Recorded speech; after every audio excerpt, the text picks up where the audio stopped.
नमस्कार साथियों, कैसे हैं आप लोग। स्वागत है आप सभी का मेरे यूट्यूब चैनल पर। आज मैं बीएससी पार्ट 1 के सेमेस्टर 1 के फिजिक्स का पार्ट बी लेकर के आया हूं, जो कि है आपका Newtonian mechanics and wave motion. इस न्यूटोनियन मैकेनिक्स और वेव मोशन में आपको क्या पढ़ना है, कितना पढ़ना है, क्या डिटेल है उसके बारे में पूरा जानेंगे। और जो सिलेबस के अकॉर्डिंग पूरा सिलेबस के अकॉर्डिंग टॉपिक्स हैं, वो सब हम अपने इस यूट्यूब चैनल पर कवर करेंगे। और आपने अभी तक अगर सिलेबस नहीं देखा है तो मैंने सिलेबस का वीडियो अपलोड कर दिया है, आप जा करके सिलेबस का वीडियो देख सकते हैं। तो सबसे पहले शुरू करते हैं अपने टॉपिक में। टॉपिक का नाम है फ्रेम ऑफ रेफरेंस। चलिए समझते हैं सबसे पहले क्या होता है फ्रेम ऑफ रेफरेंस।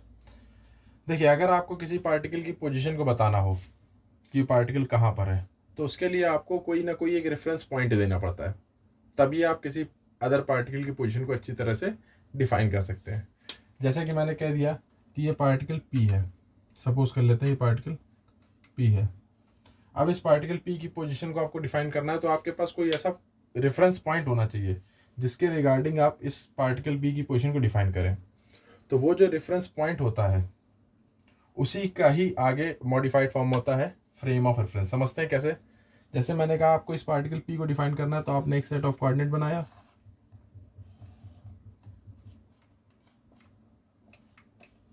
जैसा कि आप सभी जानते हैं एक्स, वाई और जेड। अब मैंने कहा इस पार्टिकल P की पोजीशन को डिफाइन करना है, तो आपने कहा there will be a point which is known as origin, and with respect to origin हम इस पार्टिकल P की पोजीशन को डिफाइन करेंगे, that is x, y and z. ठीक, तो ये जो आप कोऑर्डिनेट सिस्टम देख रहे हैं एक्स, वाई, जेड, तो बेसिकली होता क्या frame of reference. It is basically a set of coordinates attested to a rigid body or maybe a rigid point with respect to which, जिसके रिस्पेक्ट में position of a particle is defined. आपने P point की position को define करा origin के respect में, तो ये coordinate system x, Y, z, that will be considered your frame of reference. जब हम किसी पार्टिकल की पोजीशन को स्पेस टाइम पोजीशन के टर्म में डिफाइन करते हैं, only we consider the position like x, y and z, then it is considered as space coordinates.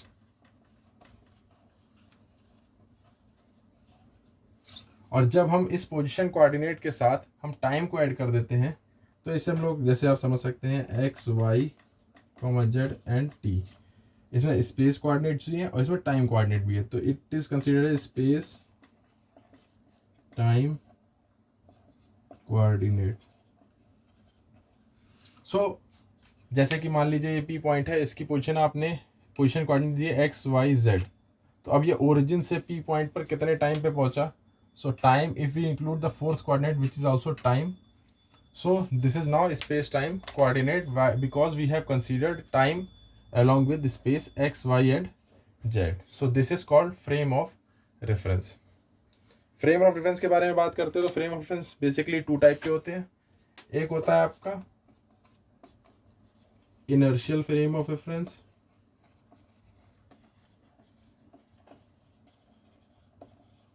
और दूसरा है आपका नॉन इनर्शियल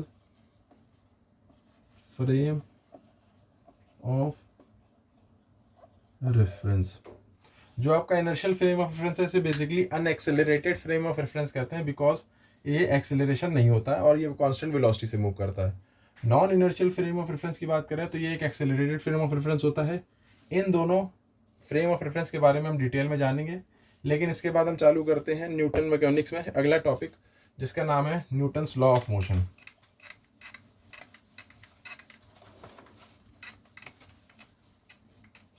चलिए देखते हैं क्या होता है Newton's law of motion.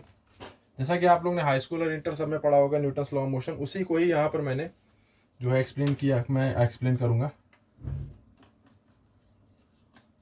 Newton's law of motion,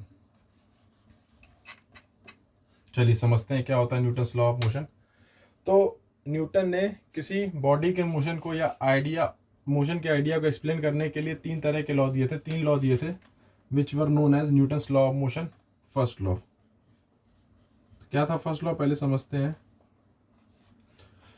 अपने फर्स्ट लॉ में न्यूटन ने बताया था कि अगर कोई बॉडी हम कंसीडर कर लें, जैसे कि सपोज कर लीजिए कोई एक बॉडी है और ये सरफेस पर रखी है, body is having mass m and it is placed at a surface. अब इस बॉडी पे अगर ये बॉडी स्टेबल है so it will remain stable. जैसे कि ये बॉडी सपोज कर लेते हैं आपके सामने है, अगर ये बॉडी स्टेबल है इट विल स्टे स्टेबल। अगर ये बॉडी कॉन्टिन्यूसली मूव कर रही है तो ये कॉन्टिन्यूसली मूव करती रहेगी जब तक हम लोग इस पर एक्सटर्नल फोर्स लगाकर इसकी पोजीशन को चेंज ना करें। तो न्यूटन का फर्स्ट लॉ क्या था, if a body is at rest then it will be at rest, if it is in motion then it will be in motion unless until we apply an external force to change its position. जब तक हम बाहर से एक force लगा के इसकी position को चेंज नहीं करेंगे तब तक वो अपनी करंट पोजीशन पे ही बनी रहेगी। This is called Newton's first law. Basically इस फर्स्ट लॉ को लॉ ऑफ इनर्शिया भी कहते हैं। Inertia is basically depend is termed as mass. चलिए, तो ये था आपका फर्स्ट लॉ ऑफ मोशन, जिसमें आपने समझा कि बॉडी अगर रेस्ट पर है तो रेस्ट पे बनी रहेगी और मोशन कर रही है तो मोशन करती रहेगी जब तक हम उस पर फोर्स लगा करके उसकी पोजीशन को चेंज नहीं करेंगे। बात करते हैं सेकेंड लॉ की।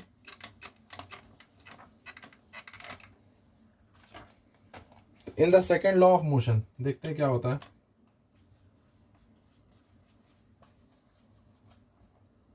तो देखिए, फर्स्ट लॉ में आपने जाना कि बॉडी पे अगर हम फोर्स लगाएंगे तभी उसकी पोजीशन चेंज होगी। तो अब अगर किसी बॉडी पे फोर्स लगा रहे हैं F, so the force applied on a body is directly proportional to rate of change of linear momentum. अगर आप किसी बॉडी पे फोर्स लगाते हो तो न्यूटन का सेकंड लॉ कहता है if you apply force on any body, like this is your body and you are applying a force on this body, then this body starts to move, then the force applied on the body is directly proportional to the rate of change of linear momentum। proportional का sign हटा के एक constant आता है, यहाँ देख लेते हैं, F is equal to K D P upon D T. Since आप लोग जानते हैं P is momentum given by mass into velocity, so F will be equal to K D upon D T mass into velocity. This is F is equal to K यहाँ पर एक constant है, के constant है यहाँ पर। चलिए, अब बात करते हैं यहाँ पे डिफरेंशिएशन के अंदर आप देख सकते हैं मास भी और वेलोसिटी भी है। तो अगर हम बात करें दो तरह की मैकेनिक्स होती है, एक रिलेटिविस्टिक और एक होती है नॉन रिलेटिविस्टिक। अगर नॉन रिलेटिविस्टिक की बात करें तो नॉन रिलेटिविस्टिक के केस में मास always remain constant.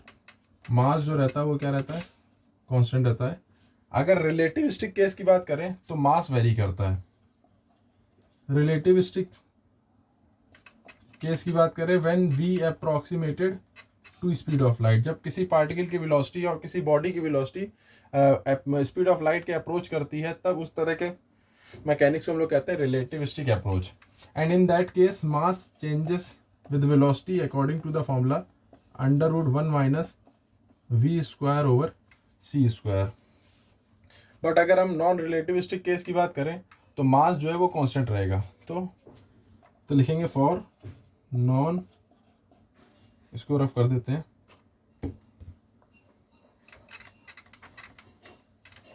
For non relativistic तो m कांस्टेंट हो जाएगा, तो f is equal to k m d v over d t. Constant k को अगर हम 1 के बराबर मान ले तो F will be equal to M D we upon D T. तो आप ये देख सकते हैं m मास है, D we upon D T rate of change of velocity, and rate of change of velocity is basically considered as acceleration. तो force will be equal to F बराबर m into a। This is the formula of force which was given by Newton second law, and it is equal to product of their mass with an acceleration. So F is equal to m into a। क्या किया मैंने, फिर से देख सकते हैं आप, second law of motion, force applied on a body is directly proportional to rate of change of linear momentum. Proportional का साइन हटा के कांस्टेंट आता है और हम जानते हैं कि मोमेंटम होता है मास इनटू वेलोसिटी। एंड F की बात करें तो F is equal to k, m की जगह वैल्यू रख दी। हम नॉन रिलेटिविस्टिक केस की बात करेंगे तो मास की वैल्यू कांस्टेंट रहेगी, तो F is equal to k m D we upon D t. This is rate of change of velocity and it will be equal to acceleration of a body. So force acting on a body which you apply to change its position will be equal to mass into acceleration. क्या equal होगा वो? Mass into acceleration के equal होगा. तो ये था Newton का second law.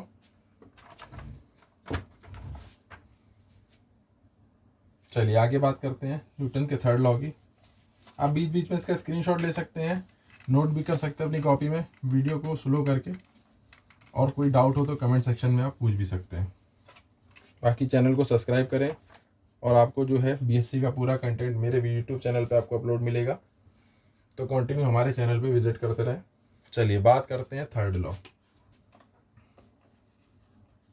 Third law of motion. चलिए बात करते हैं थर्ड लॉ ऑफ मोशन. जैसा कि आप लोग को थर्ड लॉ ऑफ मोशन क्या होता है समझाते हैं आपको.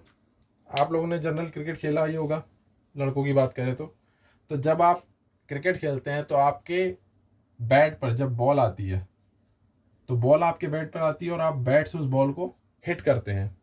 यहीं पर अप्लाई हो जाता है आपका न्यूटन्स का थर्ड लॉ ऑफ मोशन. कैसे अप्लाई होता है समझते हैं. न्यूटन का थर्ड लॉ ऑफ मोशन कहता है every action force to every action force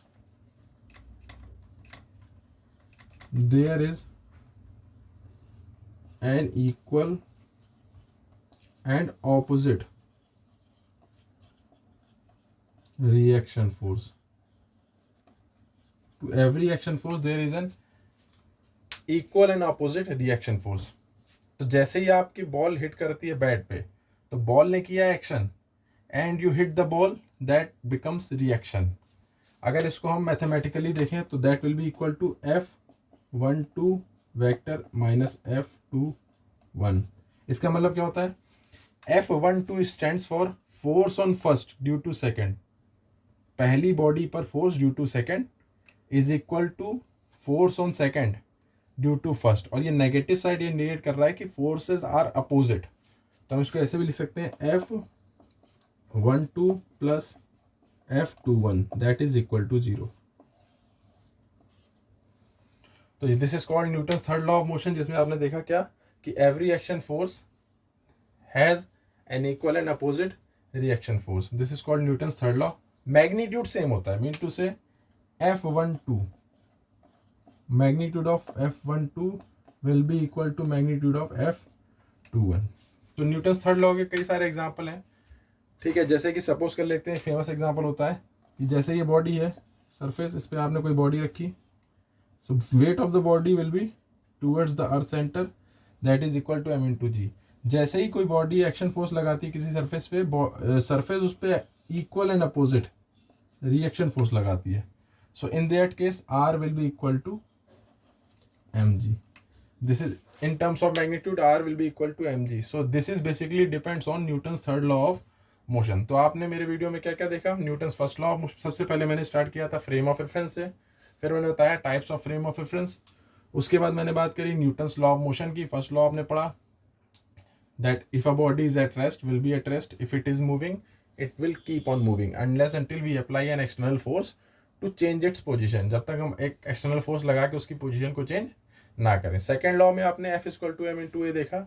और थर्ड लॉ बता रहा था कि every action force there is an equal and opposite reaction force. So ये तीन लॉ ऑफ न्यूटन मैकेनिक्स के थे जो कि मोशन, किसी भी बॉडी के मोशन को डिफाइन करते हैं. चलिए बात करते हैं, ये तो इंपॉर्टेंट है ही है, साथ ही साथ बात करते हैं इसमें न्यूटन्स के लॉस की लिमिटेशंस क्या है, कहाँ कहाँ पर न्यूटन्स का लॉ एक्ट नहीं करता या उसकी लिमिटेशंस क्या है, कहाँ पर वो फेल हो जाता है.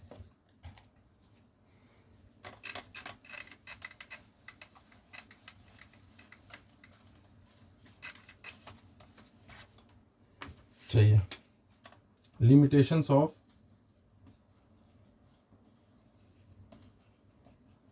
Newton's law. चलिए समझते हैं लिमिटेशंस ऑफ न्यूटन्स लॉ. सबसे पहले समझते हैं न्यूटन्स लॉ के फर्स्ट और सेकंड लॉ की क्या लिमिटेशंस है. कि न्यूटन का फर्स्ट और सेकंड लॉ जो होता है, first law and second law. ये फर्स्ट लॉ और सेकेंड लॉ तब वायलेटेड हो जाता है, तब ये काम नहीं करता है अगर ऑब्जर्वर जो ये सीन देख रहा है, इफ इट इज एक्सेलरेटेड, अगर वो खुद ही एक्सेलरेटेड है तो न्यूटन्स का फर्स्ट लॉ और सेकेंड लॉ काम नहीं करता है। And if a body experiencing no force and having zero acceleration, तब आपका फर्स्ट लॉ और सेकेंड लॉ वैलिड होता है। अगर आपका बॉडी जो है, फर्स्ट लॉ और सेकेंड लॉ की बात करें, चलिए तो समझते हैं फर्स्ट लॉ और सेकेंड लॉ कैसे वैलिडेट करता है। जैसे सिंपल सा एक एग्जांपल आपको लेके मैं समझाता हूँ। जैसे सपोज कर लीजिए कोई ट्रेन है, ये ट्रेन का बॉक्स है, इस ट्रेन के बॉक्स के अंदर आप बैठे हुए हैं, ये कोई अनदर ऑब्जर्वर है। अगर आप इस ट्रेन में बैठे हुए हैं और इस ट्रेन की बात करें तो ये ट्रेन अगर स्टेशनरी है, इट इज़ नॉट मूविंग, ये ट्रेन रुकी हुई है, तो आप इसके अंदर जो बैठे हैं ये आप भी स्टेशनरी होंगे, मीन टू से आप भी इसके अंदर बैठे हुए हैं, तो जो ट्रेन की वेलोसिटी होगी वो आपकी वेलोसिटी, अगर ट्रेन रुकी हुई है तो आपकी वेलोसिटी भी रुकी होगी। So first and second law valid here. But if अगर ये सेकेंड ऑब्जर्वर आपको देखे और ये सेकेंड ऑब्जर्वर आपको अपोजिट डायरेक्शन में मूव कर रहा हो, अगर ये सेकेंड ऑब्जर्वर आपसे अपोजिट डायरेक्शन में मूव कर रहा है तो इसको ऐसा अपीयर होगा कि this train is moving away from him, कि ये ट्रेन जो है आप इससे क्या हो रही है, दूर जा रही है। It means there is no force but a force appears to act according to second observer, और सेकेंड ऑब्जर्वर के अकॉर्डिंग एक ऐसा फोर्स लगता है जो एक्चुअली में नहीं है, बट इसको ऐसा महसूस होता है कि ट्रेन जो है आगे क्यों जा रही है। तो such kind of force is called fictitious force. Fictitious force.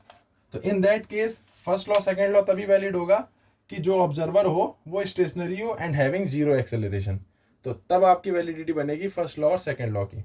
बात कर लेते हैं थर्ड लॉ की, कि थर्ड लॉ की लिमिटेशंस क्या क्या है। तो थर्ड लॉ की लिमिटेशन के बारे में बात करी जाए तो थर्ड लॉ की लिमिटेशन सबसे ज्यादा तो ये है कि जैसा आपने समझा, every action force has an equal and opposite reaction force. जैसे मैंने अभी आपको एग्जांपल दिया कि अगर बॉल जाके बैट पे लगेगी तो बैट रिएक्शन करेगा, अगर सपोज बॉल बैट पे लगे ही ना तो बॉल बैट कैसे रिएक्ट करेगा। It means in order to validity of third law, body should be in contact with each other, body should be in contact with each other.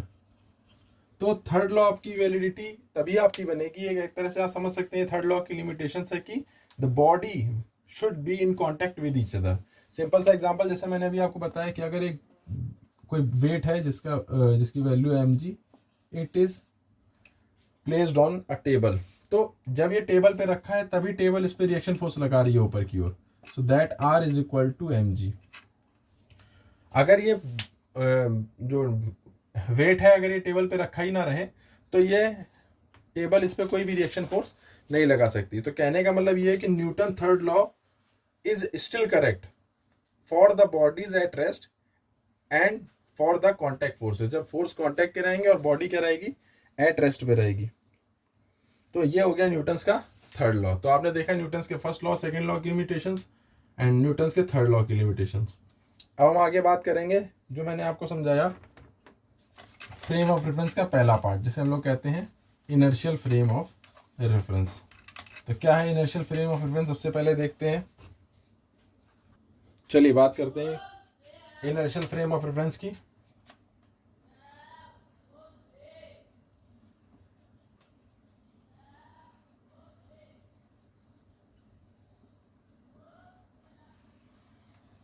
चलिए क्या होता है समझते हैं इनर्शियल फ्रेम ऑफ रेफरेंस। तो basically जो those an accelerated frame of reference in which Newton's first law and second law hold are called inertial frame.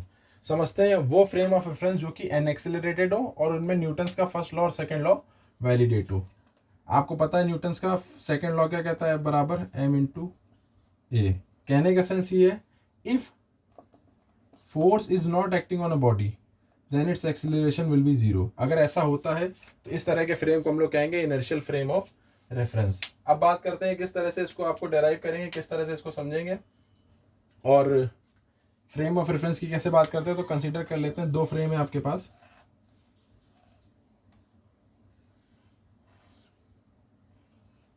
इसको मैंने x Y z, this is your s frame, and second one is x dash y dash z dash, this is your s dash frame.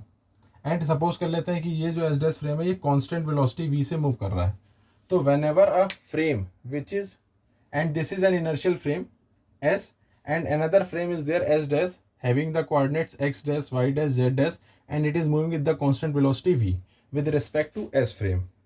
तो देखते हैं क्या होता है, और यहां पर कोई पार्टिकल कंसीडर कर लेते हैं p, consider a particle p in s dash frame.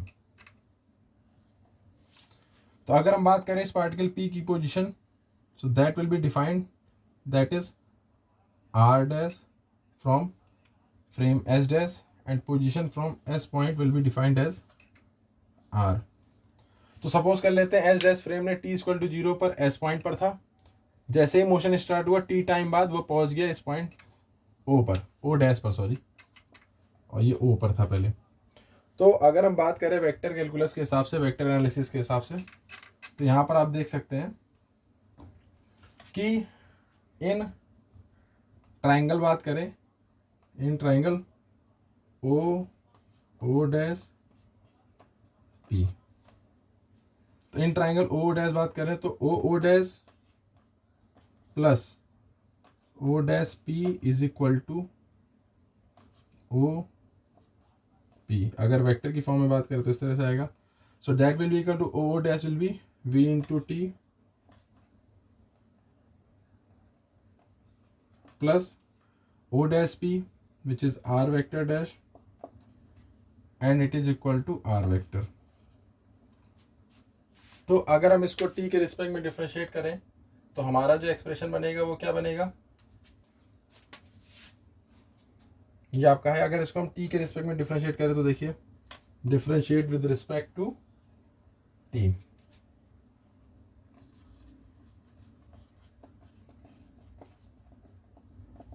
तो देखिए t के रिस्पेक्ट में डिफरेंशिएट करेंगे, लेकिन आपको जैसा कि पहले ही पता हुआ है कि v is the constant velocity, तो v एक कांस्टेंट टर्म है, टाइम आपके पास है।